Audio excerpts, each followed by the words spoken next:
Our topic today is cooking for one or two, which is week 5 of the Being Well series here at Living Well.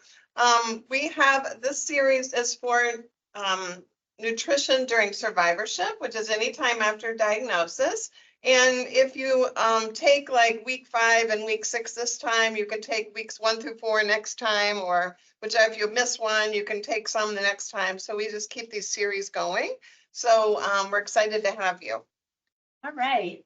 My turn. Yes. I switched, we planned this out, who gets which slide, and then I pulled from my other, and so I started, she looks at me like, anyhow, we'll get it together.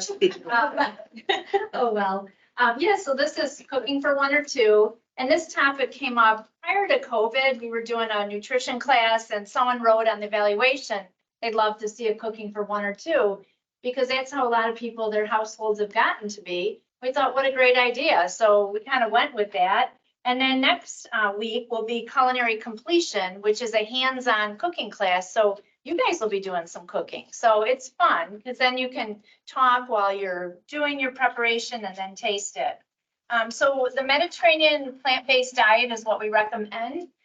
It's very healthy. People with diabetes, heart disease, Alzheimer's, Parkinson's, follow this way of eating. Really, everybody should. And it focuses on using fresh foods rather than and getting away from processed foods. So whole vegetables like we have here, whole grains, using olive oil, extra virgin olive oil. And then also getting your activity in too, like that's really big component. It's eating healthy, but also exercising. They go hand in hand for weight control. So it's this plant-based diet that also includes some chicken and even a little bit of red meat, but incorporating more plants and more fruits and vegetables is recommended by the American Cancer Society, the American Institute for Cancer Research, and also the Academy of Nutrition and Dietetics, which is our national organization. It's based on evidence from years of research studying the Mediterranean way of life, including activity, as Nancy mentioned. And there are a lot of protective properties of these plant foods, and they have those vitamins, the minerals, the antioxidants, the phytochemicals, all those words we hear about online. And so these are the tenets that we base our recipes on here. So just a shout out about the recipes on the Living Well website. It's a good idea to check that out. We always have people saying, I need some recipes. We have many recipes on the culinary nutrition section of the Living Well website. So just feel free to check those out. They're all Mediterranean and we've been cooking with those. Yeah. So cooking for one or two, we like this topic because sometimes it's hard to cook for just one person, and we have patients that have just one person in the household. I know in our household, we have 3 boys, but they're grown now. And so my husband and I are still cooking for, when we make a pot of chili, it's lasting us 4 nights because we can't remember that there are only 2 people in our house. So, so we're going to just talk about that a little bit. And one concept is cook once, serve twice.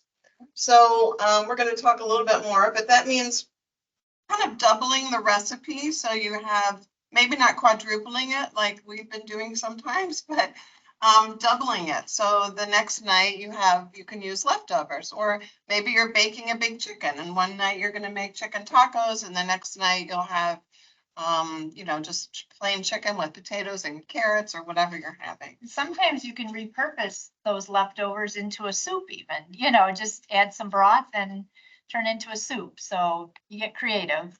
Yeah. So hopefully we'll give you some tips on how to cook things and use them for additional meals. All right, so continuing on with cooking for one or two, say you buy some chicken. You don't have to cook that whole package. You can divide it up, put it in a freezer bag, put in the freezer. I would always label it and date it. Just sometimes food takes on a different look when it's in the freezer. But then you can also, so if you did have chicken, you can think of like 5 different recipes for it. So if you wanted to use like about a half a pound a recipe, and then there's some on the website, some things like cherry or chicken berry salad, which is just like a lettuce salad with cooked chicken and then some fresh berries like raspberries and blueberries with a vinaigrette. Or you can make brown rice, like a stir fry, and add chicken to it. You can make fajitas. And then we have a recipe, it's really good on the website, lemon chicken with orzo. And so, and you don't have to, you could like cook, say, a couple chicken breasts and then use those for the next couple meals, or you could cook it and then put it in that freezer bag already cooked and cut up so that you could take it out, put it in the refrigerator, let it thaw overnight and throw it into a salad then. Like you're doing some shortcuts, so you're not cooking from raw all the time. And then also like a cooking for 1 or 2 vegetarian. You can utilize canned beans, pinto, black beans, chickpeas, all those. And if you're using the canned, you want to rinse and drain them. And then you can also get low sodium canned beans, which I try to get as best I can, because that's part of the Mediterranean, is cutting down on salt, using more things like garlic, onion, and fresh herbs to give flavor, or dried herbs, and then have assorted vegetables. So you might make like a vegetarian stuffed peppers, where you have like brown rice with some cut up vegetables and some black beans, and fill a pepper with that and then bake it and put a little cheese on it if you want. Or a stuffed sweet potato with vegetables, or make a bowl with different vegetables and some grains, or vegetable fried rice is really nice, or vegetable quiche. But that's what I was meaning with turn into soup. Like I love making the vegetable fried rice. Like I might check the produce drawers, like, oh, I've got broccoli, cauliflower, carrots, onion, and I saute it lightly and then turn into like a stir fry. But then I'm like, okay, I have stir fry again. So I might add broth to it and turn into a soup just to use it up, and it works. I like using that leftover meat too. If you have like, let's say, a little pork tenderloin or part of your frozen chicken in the freezer, you can take that small amount of meat and toss it in a stir fry or a salad or soup, where you don't have like a full meal that you can just eat the meat and the potatoes. So I like using those for, and the Yeah. bowls are a good idea too, because you can kind of use a variety of foods. Have like rice or noodles or even cauliflower rice at the bottom, and then chicken and vegetables. Yeah, and like a pork tenderloin is really good for a slow cooker. And you may not want to use all that meat at one sitting, so maybe do some tacos with the shredded pork. And like Mary said, then another meal could be making the bowl with the rice, the beans, the fresh vegetables, and then your pork tenderloin. So, yeah. Well, that leads us right into this crock pot, crock pot black beans that I like to make. So this is like a 16-ounce package of black beans, and it's dried. And now, because I just saw another article that said food prices are going up 25% in some categories. So we know that the food is a little bit more expensive these days. And So how much was a bag of beans? so a Not bag of much. beans is like, I $2? feel like not even. Yeah, It's like not much. $1.25, depending on where you're getting it. Like canned is for convenience, if you're like Mhm. need it in your pantry for quick things. But if you have the time and think about it, you can make the dried beans. So a recipe that we use a lot at my house is a crock pot recipe, where you'll rinse the black beans in a colander, and then you dump them in with an onion chopped up, and a tablespoon of garlic, for example. And then you put in 8 cups of like a vegetable broth, and just so it's covered. And then you can just cover it and let it go you can let it go overnight if you need it for the next day, or you can start it in the morning and have it for your evening meal. But it is so delicious, and it's just really taking beans out of a bag. So I love that you can use it, and then you can use it for so many things. So we do ours with tacos a lot, but you can also make a bowl, or you can put it on a taco salad where you have black beans and leftover So chicken. one time when I was making those, I did it for maybe 4 hours and then I stirred. And that was fine, but if I did it too long, they stick to the bottom. So I don't know about the overnight. You've done it overnight? Yeah, well, it Yeah. depends on how long you're sleeping. But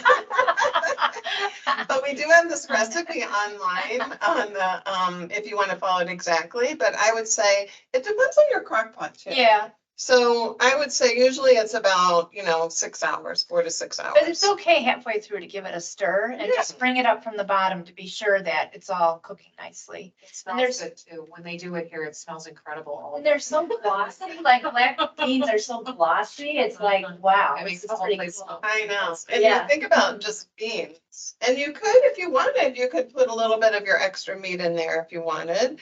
But you don't have to. You can just do the black beans. Another thing that you can try is cooking fish. So you could do, there's a lot of good options for frozen fish these days where you don't have to have just fish sticks. They have a lot of frozen fish that is easy to pull out of the freezer and use in 1 or 2 servings. So that's a good idea. Tilapia, salmon fillets, frozen shrimp. And they're white frozen fish. individually, right? Like Mhm, some of them you get like Costco or something, they're packaged individually, which is so awesome. exactly. Yeah, they won't get the freezer burn and stuff. So you can kind of decide on your recipes and you can cook the salmon for a meal, for example, and then maybe the next day you have salmon topped on a salad Yeah, it's really where you're good. getting some good protein. We usually say to aim for like 2 to 3 ounces at each lunch or dinner. Some people may need a little bit more than that, but if you're having salmon for dinner and then you have a little bit left over, you could add that to your salad and maybe add some nuts or some beans, and then that'll kind of get some plant-based protein in there as well as rounding out your protein. So Mary, if you do have fish one day and you're going to use it again the next day and say there's still some left, what's your recommendation for how long you can use it? Yeah, we usually recommend 3 days for leftovers. Especially fish though. You feel like, I'm kind of thinking 2 days for fish, but I mean, guess you have to see what it, yeah, Yeah. use your own judgment. Yeah, the guidelines are about 3 days, but Yeah, for cook. you don't want to go too long with fish. Yeah. I like shrimp too. I know at Trader Joe's, they have these, I think they're Australian red shrimp, and they look like they're cooked already, but they're not. But they're very tender and very easy to cook, so you don't feel like they get tough really easily. They're easy to cook. So, try to figure out which works for you and look at some of the package instructions and see which things are best for Are you. those in the frozen section? Mhm. Okay. Yeah, they're that's really nice. good. Yeah. Excuse me, I had a question about cooking fish. Because I love fish. I'm trying to eat more and more of it, but I have we have a very small kitchen. So I have an air fryer, we have the oven. Air fryer I works have the good. George Foreman grill. Yeah. Use the air fryer. The air fryer's the best because Yeah. I'm not a gourmet cook and it's like, I don't. You don't have to be. Fish. Salmon in the air fryer, it's perfect. I Yeah. do it all the time. Now, are you using it frozen or solid? It's better. Like half, like not all the way thawed, Mhm. but pretty, and then it's still, so it maintains that moisture and it's still cooking all the way through. What's the temp for fish? Do you know off the dome? I can. I usually do salmon at 400, but Right? It's Yeah. about 400, right? Yeah. Like you were, almost like you were boiling it, but it's, Are you putting any olive oil on that at all? yes, just so it doesn't dry. Yeah, just like a Yeah. brush, nothing crazy. Are you taking the skin off if there's skin on it? leave it on the bottom. Yep. Yeah. I don't let the dietitian Yeah. tell you, but that's how I do it at my house. But and you it's can also Google it too, like when you're getting ready, say, hey, Alexa, tell me how to cook salmon, and you'll have it right there. For those of you at home, if you didn't hear everything, they're asking kind of how to cook fish. And so we are saying sometimes air fryer, sometimes you can cook it in the oven. We use a lot of salmon where we put it in tinfoil packets where you just put a little bit of oil on the tinfoil and fold it so it's covered with maybe one of these guys, a lemon. So yeah. Sliced up, yeah. Yeah, so those are some good ways. We have some recipes online too that explain how to make fish. We have a great salmon with a soy sauce recipe that our participant last session said she started making it every week, and I was like, That was being well won. Yeah, I'm gonna print that out. Oh, good. Ashley's so great keeping us all organized and sending you things in the chat online and printing things for people here. So thank you, Ashley. The other thing is just whitefish, and think about different sides. One night you might have a side of sweet potato like we have here, or maybe you'll have a side of vegetables. So just kind of try to vary it up. Remember that rainbow. If we're eating from the rainbow, we're getting more nutrition. The variety of colors is leading to a variety of nutrients. From your vegetables. Yeah. Yeah. All right, well then now we move on to meat. And so we do try to minimize our intake of red meat. People who with colon or rectal cancer, GI cancers really should limit it more to like 3 times a month is a general rule. People with breast cancer, you can have it twice a week if you want. These aren't like hard, fast rules, but you can incorporate it.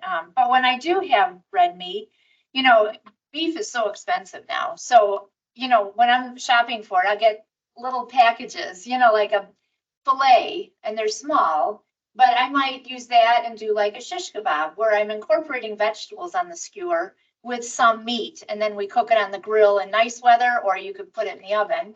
Or I'll make a stir fry where I just cut into little pieces, and then majority of that meal is vegetables. So I'll cook those first, and I'll just use like cauliflower, broccoli, red pepper, onion, snow peas, even some Brussels sprouts are good in there.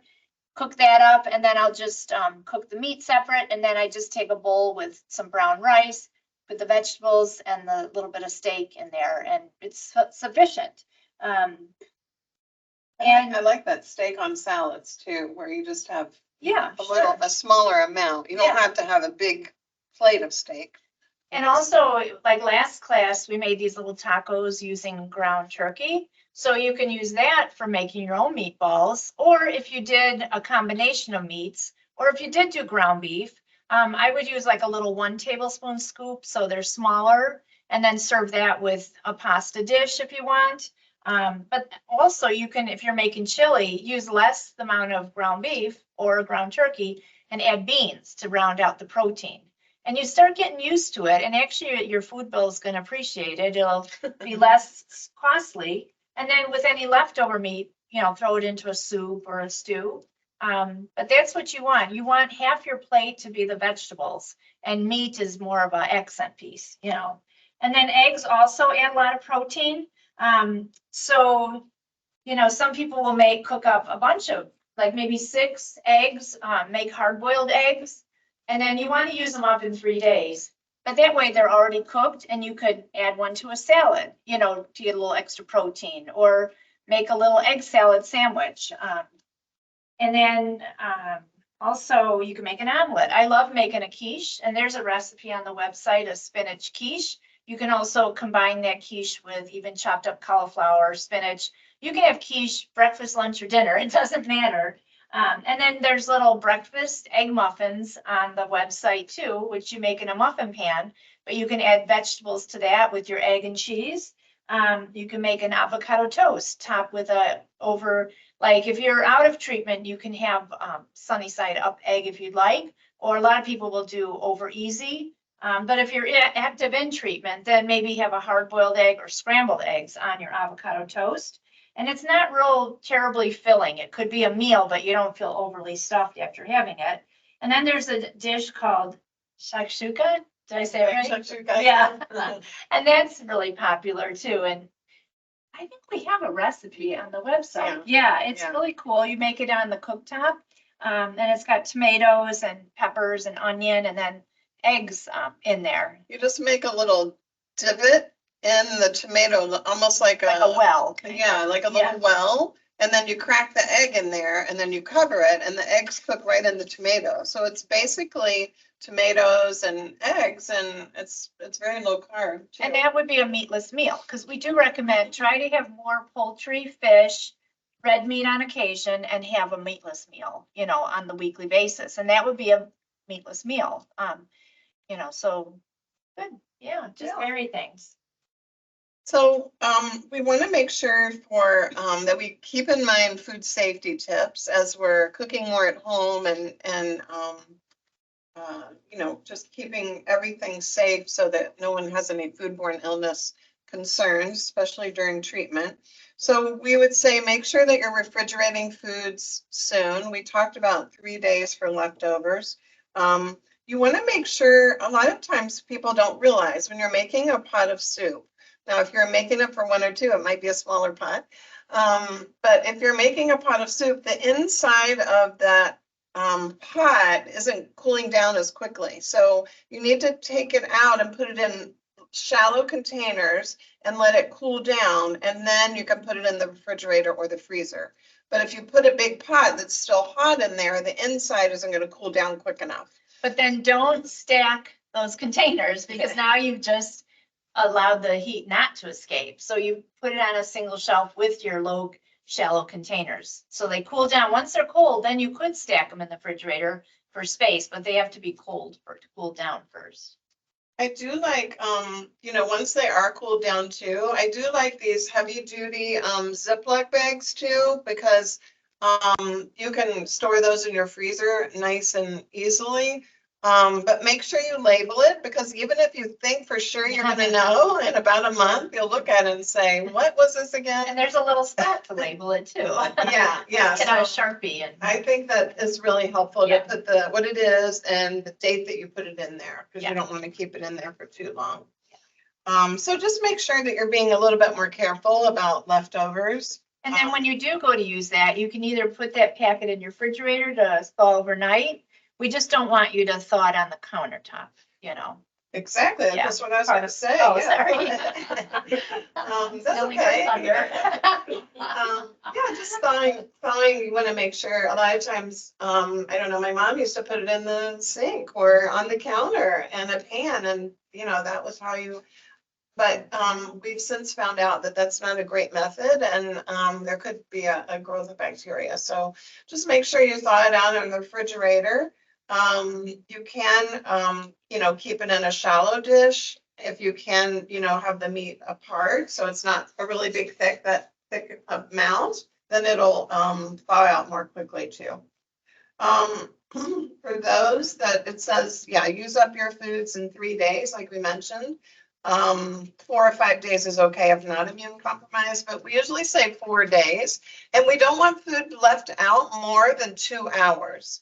So, during treatment, that's why a lot of times we'll say if someone's bringing you food and it doesn't look good, or you're at some kind of group dinner where food's been sitting out for a long time, we would recommend avoiding that because that's probably been out too long. So 2 hours is the big rule of thumb.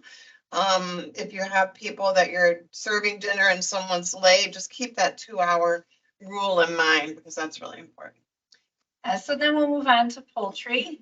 I like to use chicken breasts, put a few in a pan, bake them that way, and then have it for dinner that night. And then the others you can cut up and use for another night within that 3-day span. I know that the rotisserie chickens are really popular where it's already cooked for you, so you bring it home.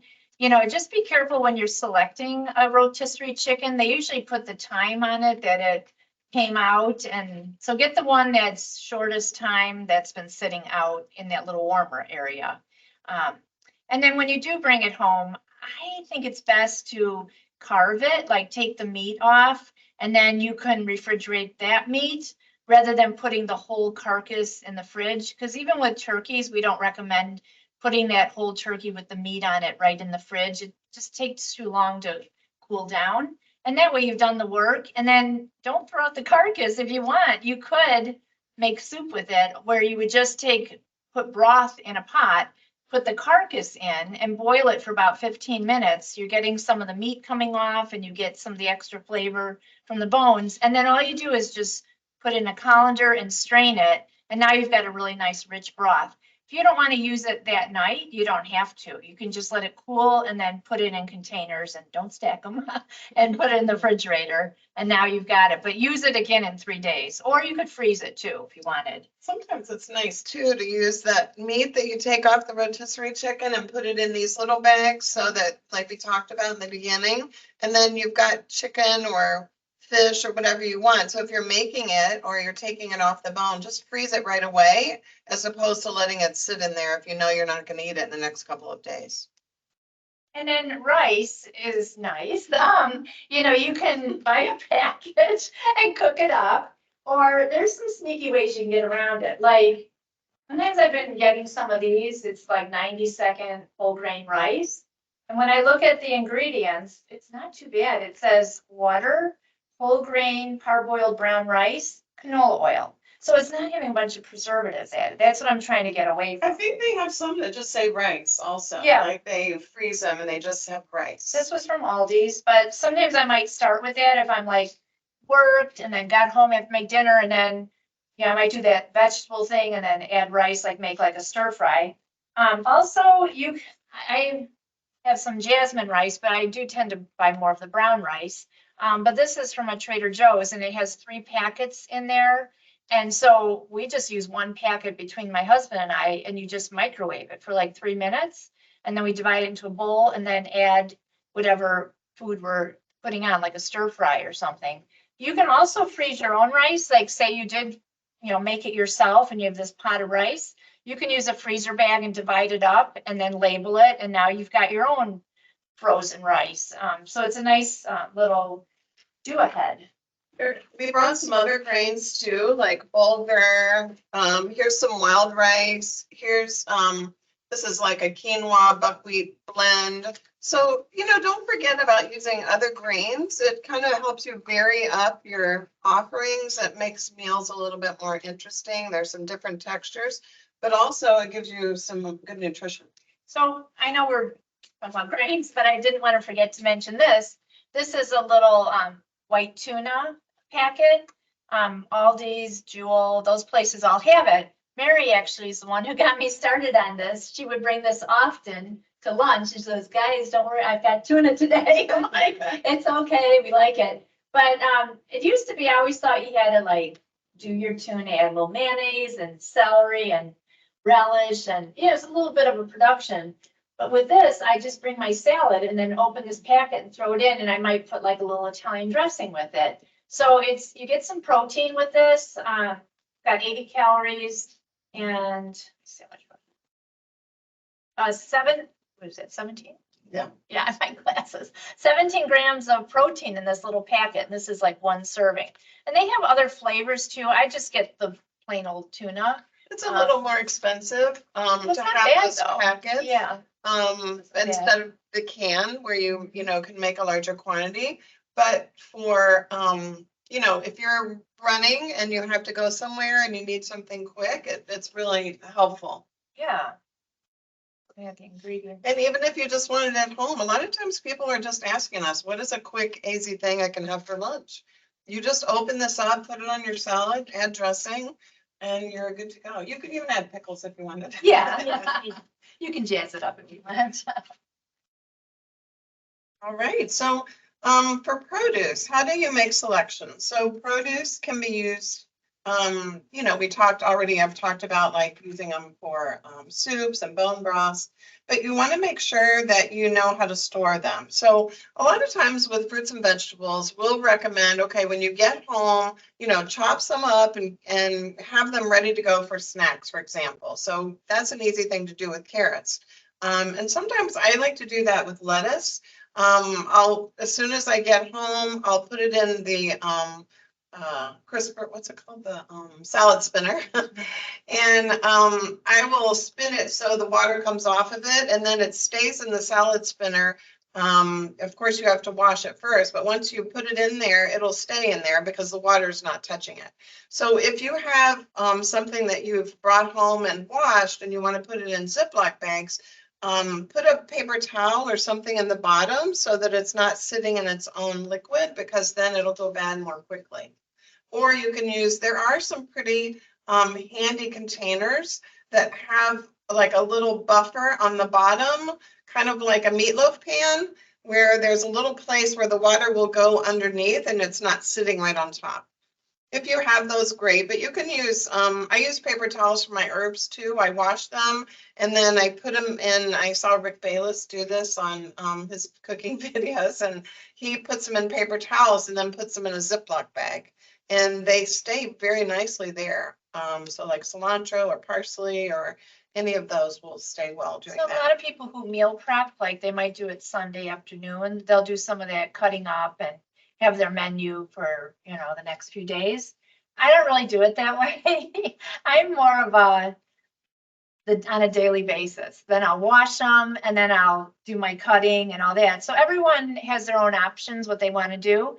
But I think the important thing is try to include more vegetables in your diet, wash the outside of everything, and then use good practice to cut them up. And I would use a separate cutting board for it. I think you're exactly right, Nancy. I mean, everybody does things in a different way. Some Yeah. people want to get everything done because their week is really busy Yeah. and then they can be ready to go. Other people like to cook every night. Yeah, If you're doing potatoes, since we have the sweet potato here, if you're peeling and chopping those up, you want to hold them in water.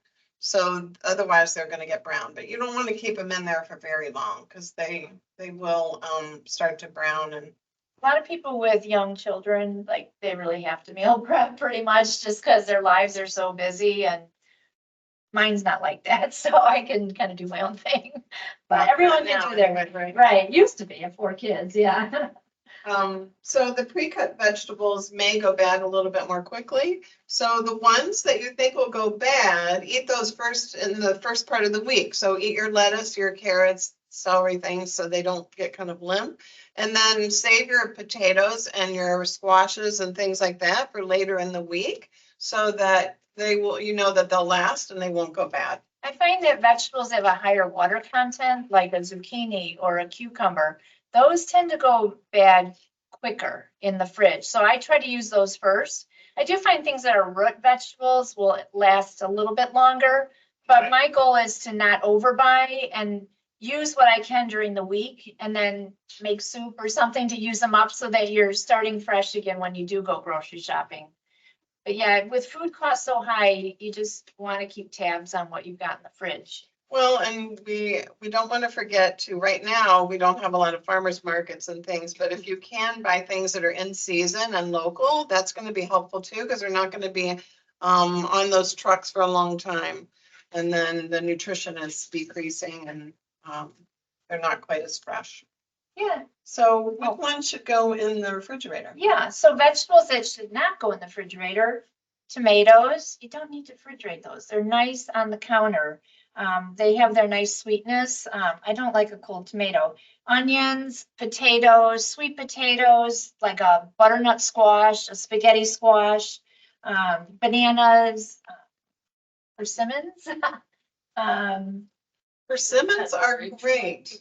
Pardon me? Is it an orange fruit? It is, and they're so delicious. We had them this year at Christmas, and I've had persimmon jam before, but this year we had a really good crop of fresh ones. And we used them in a salad, kind of like apples, and they were delicious. So, Mary's a Yeah. good jam maker. Sometimes I benefit. But also, if you were going to peel potatoes, like say you've got some event or you've got people coming over and you're trying to do a few things ahead of time. If you do peel like a white potato, if you put it in a bowl with water and put a little white vinegar in, that's gonna prevent it from going brown and they'll stay nice. And then you can do what you were gonna do with them, boil them or whatever the next day. And then some time saving tips, like maybe if you're short on time, you could use frozen vegetables. They're fine. I get the ones that are plain, no sauces added. We opt for more, if you can do it, get more fresh, but not everyone is using stuff up as quickly, so you don't want it going bad. But fresh vegetables are totally fine, especially if you're limited on how often you can go grocery shopping. Get some frozen and keep it in your freezer. They'll be fine. It works out great for fruit too. A lot of times people say, I can't buy fruit, it goes bad too quickly. So try to buy some fresh and some frozen maybe, so that you have some later in the week. Yeah. So then also some grocery stores have pre-cut vegetables, or some are done on site. People in treatment, we don't want you get the kind of vegetables that are cut up on site. But like say at Trader Joe's will have pre-cut butternut squash that comes sealed in a bag, or they might have a broccoli cauliflower combination. The only thing to be careful with that is it goes bad quicker because it was exposed to air when they were cutting all that up, and it's oxidation and things go bad quicker. So it is better, if you don't mind doing it, is get the whole vegetable and then you'll have more time with it in your refrigerator, because broccoli and cauliflower lasts a little bit longer, it seems. But see what your purpose is. If you're going to use that butternut squash the next day, then it's fine to get the pre-cut. It's just if you had thoughts of waiting a week to use it, it might not be so good by the time you use it. Okay, so we're gonna get ready to do some cooking for you, but just a couple of reminders. When we're cooking, we always wash our hands and we make sure that we are getting them soapy and using that 20-second rule when you're cooking. So that's like singing happy birthday or the ABCs or something, and then rinsing. And then once you do that, we put on gloves. Yeah. And then if you're using meat or something where you need to change your gloves, feel free to do that. But they're not actually cooking. Yeah, Yeah. not today, but just so that you have some of the food safety Yeah. tips at home. We'll repeat it for next time when you do cook. Yeah. Yeah. I often wash a lot of my vegetables and even some of my fruits with soap water. Oh, no. What do you think about that? No, because the vegetables and fruit are porous and they could absorb some of that soap and that's not good for you. We just say running water and then maybe have a vegetable brush where if something has some dirt, use that, like cause a little friction. But yeah, it's a good question. But we are just regular running water is just all you need. Yeah. Sometimes I know they look really dirty, right? So you want to make sure to get all the dirt off and you think, it seems like soap would be a good idea, but just the friction will be good enough. And a lot of times we get a question about using a vinegar water and you don't need to use that either. So just fresh water. And also if you get bagged lettuce, which is so popular, there's a lot of salad kits and all. If you're active in treatment, you should run it under running water in a colander just to give it another washing.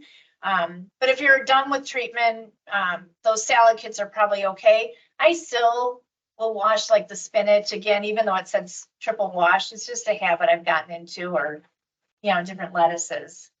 So we're gonna be making a butternut squash risotto, and we're also adding cauliflower to it.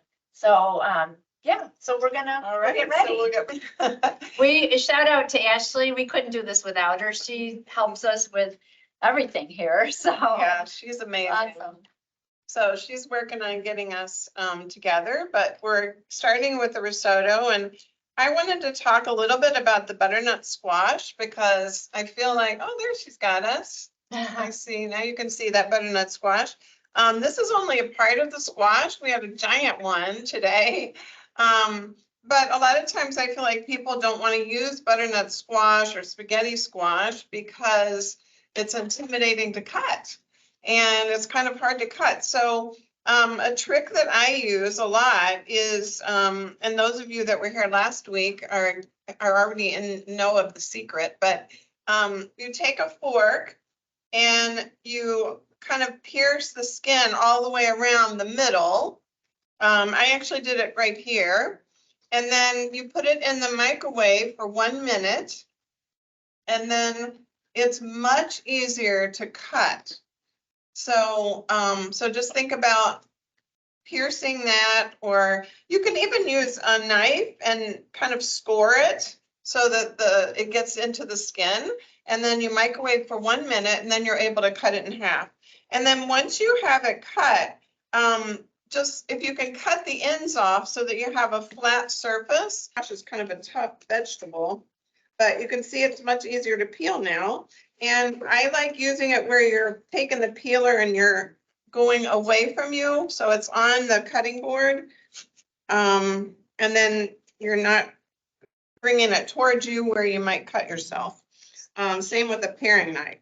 So this is a big one, a big butternut squash. If I had a slimmer one, I might even cut slices. And then I put them on the baking sheet and just bake them that way and they get soft. And then I take a knife and go right around to get that outer rim. There's a variety of things, different ways to do it. But the important thing is just really focus on what you're doing so that you don't slip, you know, like hold it tight and keep your eyes to what you're doing. That's Yeah. right. So I cut this section in half. So now I have smaller bits to manage as well. And then what I would do is cut these in half. And every time you do it, you just make sure you have a flat surface. So now that we have this size, we can cut off some strips And then once you have those, you just kind of keep going to the flat surface and you can see that that's much easier to manage. And then you start having these nice little cubes that roast up really nicely. Yeah. Do you want me to So, get- yeah, Okay. so. Thank you. Over here, and then are we ready to put it in or So not? now you Yeah. can see why some stores do sell it pre-cut, just because it can be a little challenging. But once you go through that with the butternut squash, what I do is, I'll put it in a bowl with a little olive oil and then some herbs. And today we use the, herb de Provence and a little black pepper and olive oil, and that's it. Did you put? And then we Oh, yeah. did do turmeric. Yeah. Yeah, that's right. We put turmeric on both of these because of the high anti-inflammatory properties of that. So, so now it's got a nice little, crispy edge to it. I can add it. Do Are you want we me to do the ready? little Okay. table? And then, You hold you it. do it at 4. Let me bring this, here, let's just bring this up. I'm gonna bring it up. I love using parchment paper because it keeps your pan so nice and clean. You'll still have to wash it, but you're not gonna have stuff sticking to it. Oh, you're gonna put it away. Okay, so I'm gonna So explain. then, oh, sorry. So then you just bake it at 400 for probably 30 to 40 minutes. And then I just use a fork to make sure it's fork tender all the way through. But I love the texture that it gives to Yeah. the dish. All right, I'm gonna tell you a little bit about the rice and then we'll talk about the cauliflower. So to make a risotto, like this is what we started with, this container, and it's really nice because it gives the recipe right on the side. And so how I do it is I'll just put a little bit of olive oil in the pan. And then I do like a cup of rice. If you want a little bit bigger portion, I did a cup. And then I add a little splash extra of it. And then, but before I do that, I'm sorry, I put the olive oil and then I take a whole onion and chop it up and I saute that first. And then I add a little garlic and then I added the rice, just the rice with it, and I let it toast a little. So it's kind of getting a little crunchy. And you got to keep an eye on it. You got to keep stirring. And then once it seems like it's starting to cook, then I start adding broth. Like this is chicken broth, and I add about a quarter cup at a time and stir till it absorbs, and then keep doing that. And I have a little bit left, so I'll continue to add some of that. But you get a real nice creamy rice. It's an Italian rice, arborio rice. And it works nicely even in a rice pudding or in a soup. But I just like making risotto. I think it's a lot of fun. You can do like different combinations. Like I like to do like cauliflower and Brussels sprouts in the risotto.